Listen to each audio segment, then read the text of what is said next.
نہ یزید کی وہ رہی جفا، بس رہا تو نام حسین کا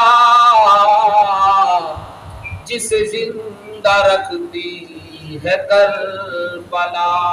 سبحان اللہ۔ نہایت ہی واجب الاحترام قابل قدر بزرگوں، نوجوان ساتھیوں، آج الحمدللہ 10 محرم الحرام سالانہ محفل ذکر امام حسین رضی اللہ تعالی عنہ، یہ وہ واقعہ کربلا نمودار ہوا، نہ تو اس سے پہلے کبھی ایسا غمگین واقعہ ہوا اور نہ قیامت تک ہوگا۔ نواسہ رسول، شہزادہ بطول، سید الشہداء حضرت امام حسین رضی اللہ تعالی عنہ، آپ کا وہ صبر و استقلال، آپ کا پرعزم رہنا، جوان بچوں کی لاش دیکھتے ہوئے بھی، جوان علی اکبر کی لاش پر گھوڑے دوڑتے ہوئے دیکھنے کے بعد بھی، معصوم علی اصغر کے حلق میں تیر پیوست ہوتا دیکھنے کے بعد بھی، بھتیجے حضرت قاسم رضی اللہ تعالی عنہ کے سینے پر برچھے لگوانے کے بعد بھی، بھانجے اونو محمد کی قربانی دینے کے بعد بھی، بھائی عباس علمدار کے بازو کٹتے ہوئے دیکھنے کے بعد بھی، زہرا کا شہزادہ، علی کا لال، اپنے پیارے آقا، اپنے پیارے نانا جان صلی اللہ علیہ وسلم کی دین کے خاطر یہ سب کچھ قربان کرنے کے بعد بھی صبر و استقلال کا دامن نہیں چھوڑا۔ عزیزان گرامی، یہ وہ سفر تھا، یہ اس کے دل سے پوچھو کہ مدینہ جو چھوڑ کر آج عمرہ یا حج کے لیے جاتے ہیں، 15-20 دن، مہینہ یا اس سے کم و بیش جو مدینہ میں وقت گزارتے ہیں، اور جب مدینہ کو خیر آباد کہتے ہیں، جب مدینہ سے رخصت لیتے ہیں، تو اس وقت اس عاشق کے دل پہ کیا گزرتی ہے وہ اسی کو پتا ہوگا جو یہ خیر آباد کہہ کر جب مدینے سے رخصت ہوتے ہیں۔ ارے آج ہم 15-20 دن، مہینے کے لیے مدینہ میں رہ جائیں، اور جب آخری دن آقا کی بارگاہ میں سلام پیش کرنے کے لیے حاضر ہو، ہمارا کالیجہ منہ کو آتا ہے، سینہ پھٹنے کو آتا ہے، لیکن میرے امام حسین جن کا بچپن مدینے میں گزرا ہو، جن کا لڑکپن مدینے میں گزرا ہو، جن کی جوانی مدینے میں گزری ہو، اور جو مدینہ پاک کے امام اور خطیب ہو، مسجد نبوی کے اندر منبر رسول پر بیٹھ کر جنہوں نے ساری زندگی تبلیغ کی ہو، جنہوں نے خطبے پڑھے ہوں، اور جب ان کو یہ مدینہ خیر آباد کہنا پڑا ہوگا تو اس وقت آپ کے اوپر کیا گزری ہوگی وہ آپ ہی کو معلوم ہو سکتا ہے۔ ہوا کچھ یوں تھا کہ حضرت امیر معاویہ رضی اللہ تعالی عنہ جب وصال فرما گئے تو پھر ان کا بیٹا یزید، ابھی حضرت امیر معاویہ بیماری کی حالت میں ہے، تو اپنے بیٹے کو بلوا کر کے کہتے ہیں، یزید، حضرت امام حسین رضی اللہ تعالی عنہ کی خدمت کرنی ہے، وہ آل رسول ہیں، اور اگر وقت ملے تو ان کو یہ خلافت سونپ دینا، یہ خلافت ہمارا حق نہیں ہے، یہ انہی کا حق ہے۔ بیٹا میری بات کو، میری وصیت کو یاد رکھنا، اہل بیت سے محبت کرنا، اہل بیت اطہار کی عزت کرنا، اور ساری عمر ان کے ادب و احترام میں گزار دینا۔ یزید بڑا شیطانی ذہن کا بندہ تھا، اس نے اپنے والد کی وصیت کو بجا لانے کے لیے کہا، ابا جی آپ فکر نہ کیجئے، ایسے ہی ہوئے گا۔ اور جب حضرت امیر معاویہ رضی اللہ تعالیٰ عنہ نے وصال کیا تو یزید تخت خلافت پر بیٹھا، اور اس نے بیٹھنے کے ساتھ ہی مسلمان جہاں جہاں بستے تھے اور پر ظلم کے پہاڑ گرائے، اس نے زنا کو عام کیا، شراب نوشی کو عام کیا، بدکاری کو عام کیا، اور اپنے اہل محبتوں کو خط لکھے، اور ابن زیاد کو بھی خط لکھا جو بصرہ کا گورنر تھا، اس کو بولا کہ حسین ابن علی، عبداللہ ابن زبیر، عبداللہ ابن عمر، ان تینوں سے میری بیعت لی جائے، اور اگر یہ بیعت نہ کریں ان کا سر تن سے جدا کر دیا جائے۔ یہ یزید کا آرڈر تھا، یزید کا حکم تھا۔ اب جو لوگ کہتے ہیں کہ یزید کو تو معلوم ہی نہیں تھا، یزید کو تو پتہ ہی نہیں تھا، اب یہ بتائیں کہ ابن زیاد بصرہ کا گورنر تھا اور کوفہ کا گورنر نعمان بن بشیر تھا، وہ بڑا ہی اچھی اور نرم طبیعت کا مالک تھا۔ جب ابن زیاد کو بصرہ کے گورنر کو وہاں سے ہٹا کر یزید نے حکم بھیجا کہ تو کوفہ کا گورنر بن جا، تو کوفہ کا عہدہ سنبھال، وہاں جا کر حسین سے بیعت لو۔ اب یہ بات واقعہ بات کا اس سے پہلے جب امام حسین رضی اللہ تعالیٰ عنہ کے پاس یہ پیغام پہنچا کہ امیر معاویہ کا انتقال ہو گیا، یزید خلافت کی کرسی پر بیٹھ گیا ہے، اور اس نے پہلی بات یہ کہ یہ حسین ابن علی سے بیعت لی جائے۔ جب مدینے کے گورنر نے یہ بات امام حسین کی بارگاہ میں پہنچائی تو آپ نے کہا کہ اچھا ایسی بات ہے تو مجھے سوچنے دو، ابھی اپنا صلاح مشورہ کرنے دو، اپنے ساتھیوں کو بتانے دو، میں کل تمہیں بتاؤں گا کیا کرنا ہے۔ اب آپ رات کو اپنے اہل خیام میں تشریف لائے، ابھی مشاورت کی اور دیکھا کہ اب میرا مدینے میں رہنا محال ہے، اب میں مدینے میں نہیں رہ سکتا، اب مجھے مدینہ چھوڑنا پڑے گا۔ اپنے اہل و عیال کو حکم دیا، کیونکہ حضرت امام حسین رضی اللہ تعالیٰ عنہ دور کی سوچ رہے تھے، دور کی دیکھ رہے تھے۔ آپ کو بچپن سے معلوم تھا کہ مارکہ کربلا لگنا ہے اور ہم سب نے شہید ہونا ہے۔ اب جب آپ نے دیکھا کہ اب وقت آ گیا ہے، امیر معاویہ کا انتقال ہو گیا ہے، یزید خلافت کی کرسی پر آ گیا ہے، اور اب مجھ سے بیعت لیتا ہے، لیکن میں اگر ایک زانی شرابی کی بیعت کر لی تو یہ ریت بڑی غلط پڑ جائے گی، مسجدوں میں اذانیں ختم ہو جائیں گی، کیونکہ یزید کا تو منشور ہی یہ تھا کہ وہ اذانیں ختم ہو جائیں، دین مٹ جائے، کیونکہ وہ زانی تھا، بدکاری تھا، وہ شرابی تھا، وہ شراب کو عام کرنا چاہتا تھا، زنا کو فروغ دینا چاہتا تھا، بدکاری کو عام کرنا چاہتا تھا۔ لیکن میرے امام کا مشن کچھ اور تھا، میرے امام کا مشن تو یہ تھا کہ میرے نانا کا دین باقی رہ جائے، ہم رہیں یا نہ رہیں لیکن میرے نانا کا دین بچ جائے۔ اللہ اکبر۔ بات کو مختصر کرتے ہوئے میں بیان کروں گا کیونکہ یہ بیان ایسا ہے اس کو کرنے کے لیے بہت بڑا کلیجہ ہونا چاہیے۔ میرے پیارے بھائیوں، دوستوں، بزرگوں، نوجوان ساتھیوں، اب میرے امام نے مدینہ چھوڑنے کا پروگرام بنایا، اور جب مدینہ چھوڑا، مدینہ کی آخری رات اماں زہرا کی قبر انور پر تشریف لائے، عرض کی اماں جان آج آپ کا یہ لخت جگر حسین مدینہ چھوڑ کر جا رہا ہے، آج میں آپ کی قبر مبارک پر آخری بار کا سلام کہنے آیا ہوں، نہ معلوم پھر آپ کا یہ حسین مدینے میں واپس آئے گا بھی کہ نہیں آئے گا۔ اب آخری سلام ماں کی قبر پر پیش کیا، نانا جان کے مزار انوار پر آخری سلام پیش کیا، اور پھر آپ نے تیاری پکڑی۔ اب آپ کو مدینے کے لوگوں نے عرض کی حضور مدینہ چھوڑ کر نہ جائیں، اہل کوفہ یہ دغا باز لوگ ہیں، ان کی باتوں پہ نہ آئیں، لیکن میرے آقا نے دور کے مناظر دیکھے ہوئے تھے، میرے آقا کو جو اشارے ہوئے تھے انہوں نے ان کے مطابق چلنا تھا۔ مدینہ خیر آباد کہا، مکہ کی سرزمین میں پہنچے، اور ابھی تک آپ کی سوچ یہ تھی کہ میں مکے میں رہ کر اپنی بقایا زندگی گزاروں گا، مدینے میں خون ریزی نہیں چاہتا، میں اپنے نانا کے شہر میں بد امنی نہیں چاہتا، یہاں پر کہ ماحول خراب ہو میری وجہ سے، اس لیے آپ مکہ تشریف لے گئے، مکہ میں رہنا شروع کیا، اللہ کے گھر کا طواف کرتے اور وہیں پر آپ اپنی زندگی بسر کر رہے تھے کہ کوفہ کے مین لوگوں نے، یہاں پر ایک سوالیہ نشان ہے، کوفہ کے اندر اس وقت شیعہ لوگ، آج تک بھی محبان علی، اور اس وقت بھی محبان علی اور محبان حسین تھے، یہ سارے کے سارے شیعہ لوگ۔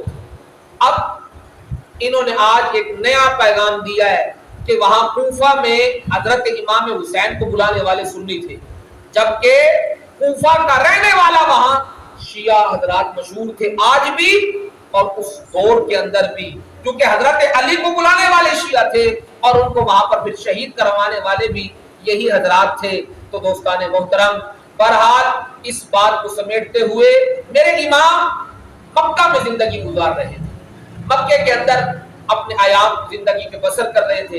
کوفہ کے مرکزی لوگوں نے، بڑے بڑے مجتہد اور نامور شیعہ حضرات نے میرے امام کو خط لکھنے شروع کیے کہ یا امام، آپ کوفہ تشریف لائیں، ہم تمام محبان علی، تمام محبان حسین، ہم آپ کے نام پر اپنی گردنیں کٹوا دیں گے، ہم آپ کے ساتھ وفا کریں گے، ہم آپ کا ساتھ دیں گے، ہم آپ کے فوجی بن کر یزیدیوں سے مقابلہ کریں گے اور یزید سے خلافت ہم آپ کو دلوائیں گے، نہ کہ ہم یزید کے ہاتھ میں بیعت کریں گے۔ ایک نہیں، دو نہیں، 2400 سے لے کر 24,000 تک خطوط آئے ہیں تاریخ میں، کسی نے 2400 کہا، کسی نے 24,000 تعداد میں خط کہے۔ آج اندازہ کرو اس وقت کے خط اور آج کے خط میں بڑا فرق ہے۔ آج تو جہاز کے ذریعے، گاڑی کے ذریعے خط آپ آسانی سے جہاں مرضی پہنچا دیں، پوسٹ کے ذریعے جہاں مرضی پوری دنیا میں پہنچا دیں، لیکن وہ دور بڑا ہی سلو دور تھا۔ وہاں پر اونٹ یا گھوڑا یا پیدل سفر کیا کرتے تھے اور اس طرح بڑا وقت لگتا تھا ایک خط کو پہنچانے میں۔ کئی 100 خط جب میرے امام کو ملے، آپ نے کوئی کسی خط کا جواب نہیں دیا۔ آپ خط سنتے، قاصد کو کہتے کہ آپ جائیں، قاصد کہتا حضور آپ نے جواب نہیں دینا؟ آپ فرماتے میرے پاس اس کا کوئی جواب نہیں ہے، میں اللہ کے گھر خانہ کعبہ میں اپنی زندگی بسر کروں گا اور یہیں پر اپنا ایام گزاروں گا، میں نے کوفہ نہیں جانا۔ ایک نہیں، 100 نہیں، 2400 سے لے کر 24,000 خطوط آپ کی بارگاہ میں ہے۔ اور جب آخری خط سلیمان نامی شیعوں کا بہت بڑا مجتہد تھا، اس نے جب یہ خط لکھا اور کئی بڑے بڑے نام بد شیعوں کی اس نے مہر لگائی، اور مضمون کیا تھا؟ مضمون یہ تھا یا امام، ہم نے آپ کو ایک نہیں ہزاروں کی تعداد میں خط بھیجے ہیں لیکن آپ نہیں آئے، یہ آخری خط اب بھیج رہے ہیں، یا امام یا تو آپ کوفہ آئیں، نہیں تو ہم پھر یزید کے ہاتھ پر بیعت کر لیں گے، اور یزید کے ہاتھ پر ہم بیعت کریں گے بروز محشر اللہ کی بارگاہ میں آپ کے نانا مصطفیٰ صلی اللہ تعالیٰ علیہ وسلم کی کلی کچہری میں ہم کھل کر یہ بیان دیں گے کہ ہم نے آپ کے نواسے حسین کو خط پہ خط لکھے تھے، ہم نے بہت قاصد بھیجے تھے، ہم نے بڑی قسمیں دی تھی، ہم نے بڑا وفا نبھانے کا وعدہ کیا تھا، لیکن آپ کا نواسا ہمارے پاس بلانے پہ نہیں آیا تھا۔ یا رسول اللہ، ہم مجبور ہو گئے تھے، ہم نے مجبور ہو کر یزید جیسے زانی، شرابی، بد کرداری کے ہاتھ پہ بیعت کی۔ یا رسول اللہ، ہم کیا کرتے؟ ہم نے تو آپ کے نواسے کو بلایا تھا لیکن وہ نہیں آئے۔ اگر حضور کی بارگاہ میں جب ہم سارے مل کر تمہاری شکایت کریں گے، اللہ کی بارگاہ میں جب یہ شکایت پہنچے گی تو دیکھو پھر تمہارے ساتھ کیا معاملہ ہوگا۔ جب حضرت امام حسین رضی اللہ تعالیٰ عنہ نے جب خط پڑھا تو آپ کے رونگٹے کھڑے ہو گئے، آپ کی آنکھوں میں آنسو آ گئے۔ حضرت عباس رضی اللہ تعالیٰ عنہ تشریف لائے، آپ نے فرمایا یا امام کیا بات ہو گئی ہے، کس بات نے آپ کی آنکھوں میں آنسو دلائے؟ حضور نے فرمایا اے عباس، یہ دیکھیے کوفہ سے یہ خط آیا ہے۔ جب آپ نے خط پڑھا تو آپ بھی پریشان ہوئے، فرمانے لگے کہ خط تو بڑا خطرناک ہے، لیکن یا امام میں آپ کو مشورہ دیتا ہوں کہ آپ کوفہ مت جائیں، کیونکہ کوفہ کے لوگ دغا بازی میں مشہور ہیں، عہد شکنی، عہد توڑنے میں مشہور ہیں، بے وفائی میں مشہور ہیں۔ آپ کے بابا علی کو انہی کوفیوں نے شہید کرایا تھا، آپ کے بھائی حسن کو انہی کوفیوں نے زہر دلوایا تھا، اب آپ کی بھی جان کے دشمن ہو جائیں گے۔ میں آپ کو مشورہ نہیں دیتا کہ آپ کوفہ جائیں۔ اب حضرت امام حسین رضی اللہ تعالیٰ عنہ اب سوچ میں پڑ گئے، ایک طرف تو صحابہ کرام عبداللہ ابن زبیر، عبداللہ ابن عمر، حضرت عباس رضی اللہ تعالیٰ عنہ امام حسین سے فرماتے ہیں کہ تم نے کوفہ نہیں جانا، کوفہ کے لوگ دغاباز ہیں، بے وفا ہیں، عہد شکن ہیں، یہ عہد توڑنے والے ہیں، اب آپ نہ جائیں، ہم آپ کو نہیں بھیجتے، ہم آپ کو یہ مشورہ نہیں دیں گے کہ آپ کوفہ جائیں۔ ایک طرف صحابہ کرام کا یہ اقرار ہے کہ یا امام آپ کوفہ نہ جائیں، دوسری طرف کوفیوں کا وہ خطوط ہے، کوفیوں کے وہ بلاوے ہیں، کوفیوں کی وہ قسمیں ہیں، کوفیوں کا وہ یہ کہنا کہ ہم حضور کی بارگاہ میں شکایت کریں گے، ہم اللہ کی بارگاہ میں امام حسین تمہاری شکایت کریں گے۔ اب میرے امام سوچ میں پڑ گئے، جب میرے امام کو پریشان صحابہ نے دیکھا تو عرض کی حضور اگر آپ نے جانا ہی ہے، اگر آپ جانا ہی چاہتے ہیں تو پھر آپ ایسا کرو، پہلے آپ نہ جائیں، اپنے کسی سفیر کو بھیجو کہ وہ وہاں کے جا کے حالات دیکھے، وہ واقعات ملاحظہ کرے، وہ جو یہ کوفیوں نے جو دعوے کیے ہیں وہ ان دعووں میں سچے بھی ہیں کہ نہیں، آپ پہلے کسی کو بھیجیں۔ اب دیکھیے میرے امام پاک کی دور تک نگاہ دیکھنے والی، نواسہ رسول تھے، کوئی عام تو نہیں تھے، اگر آپ اب اپنا سفیر کسی صحابی کو بنا کر بھیج دیتے تو آج شیعوں کو اور پیٹنے کا موقع مل جاتا کہ صحابہ نے اہل بیت کو کٹوا دیا، صحابہ نے اہل بیت کو مروا دیا، لیکن میرے امام نے کسی صحابی کو نہیں بھیجا، میرے امام نے اپنے بھائی مسلم بن عقیل کو، عقیل حضرت علی کے بھائی ہیں اور حضرت امام حسین کے چچا، اور آپ کے بیٹے حضرت مسلم عقیل کے بیٹے یعنی کہ آپ کے چچا زاد بھائی، آپ نے اہل بیت میں سے فرد کو بھیجا کہ آپ میرے سفیر بن کر، حضرت مسلم رضی اللہ تعالیٰ عنہ بہت خوبصورت نوجوان تھے، بہادر تھے، قوی تھے، آپ نے حضرت مسلم کا انتخاب کیا کہ میرے بھائی اب تم ایسا کرو، کوفہ جاؤ، کوفہ کے حالات دیکھو، کوفہ کے معاملات دیکھو، پھر مجھے خط لکھو، اگر تم مطمئن ہو جاؤ تو مجھے خط کے ذریعے بلاؤ، پھر میں اور میرے اہل و عیال بھی وہاں آ جائیں گے۔ میری ملت کے جوانوں، اب حضرت مسلم بن عقیل رضی اللہ تعالیٰ عنہ اپنے اہل خانہ کے پاس ملاقات کے لیے آئے، بی بی زینب رضی اللہ تعالیٰ عنہ کو ملے، دیگر اپنے گھر والوں کو ملے اور اجازت چاہی۔ حضرت مسلم کے دو بچے، ایک کی عمر 6 سال تھی، ایک کی عمر 8 سال بتائی جاتی ہے، یہ دونوں بچے حضرت مسلم سے اتنی محبت کرتے تھے، اتنا پیار کرتے تھے کہ آپ کے ساتھ ہی سوتے تھے۔ جب حضرت مسلم رخصت ہونے لگے گھر سے تو بچوں نے رونا شروع کر دیا، ابا جان ہم تو 2 گھڑیاں بھی آپ کے بغیر نہیں گزار سکتے، آپ تو فرماتے کہ مہینوں کے بعد آئیں گے، ہم آپ کے بغیر کیسے وقت گزاریں گے، لہذا ہمیں بھی ساتھ لے کر چلو۔ اب دونوں بچے بزید ہوئے تو آپ نے ان سے فرمایا کہ بچوں چلو حضرت امام حسین کی بارگاہ میں چلتے ہیں، اگر امام پاک نے تمہیں اجازت دے دی تو میں تمہیں ساتھ لے کر چلوں۔ اب حضرت مسلم کے دونوں بچے حضرت مسلم حضرت امام حسین کی بارگاہ میں تشریف لے آئے۔ اب حضرت امام حسین رضی اللہ تعالیٰ عنہ نے فرمایا بھائی مسلم آپ نے گھر والوں کو مل لیا ہے، ابھی آپ پوچھ رہے تھے کہ کوفے سے 2 اور قاصد آ گئے، انہوں نے پھر پیغام دیا کہ کوفیوں نے یہ خط بھیجے ہیں، آپ نے فرمایا کہ میں نے ان کو جواب لکھ دیا ہے، میرا جواب پہنچنے والا ہوگا، میں اپنا سفیر کوفہ بھیج رہا ہوں اپنے بھائی مسلم بن عقیل کو، اب تم آ گئے ہو تو ایسا کرو تم بھی میرے بھائی کے ساتھ ہی دوبارہ روانہ ہو جاؤ۔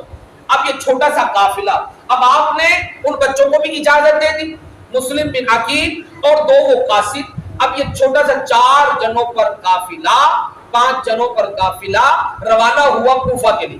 اب حضرت مسلم بن عقیل کوفہ جانے کے لیے پہلے براستہ مدینہ، مکہ سے مدینہ آئے، مدینہ کی حدود میں بھی پہنچے تھے، ایک شکاری شکار کر رہا تھا، اس نے ہرن کا شکار کیا، اس کو ذبح کیا، اس کو وہاں پر کاٹا، وہ خون جو حضرت مسلم نے دیکھا تو اس سفر سے پھر دوبارہ واپس آئے، واپس ہو رہی ہے کہ خون ابھی سے نظر آ رہا ہے، ابھی سے یہ ظلم و ستم اور وہاں کے اندھیرے اور وہاں کے معاملات، یہ خون کا دکھنا یہ مناسب نہیں ہے۔ اب یہ سوچ کر پھر آپ واپس مڑے، حضرت امام حسین کی بارگاہ میں آئے، آپ نے فرمایا بھائی مسلم تم دوبارہ آ گئے ہو؟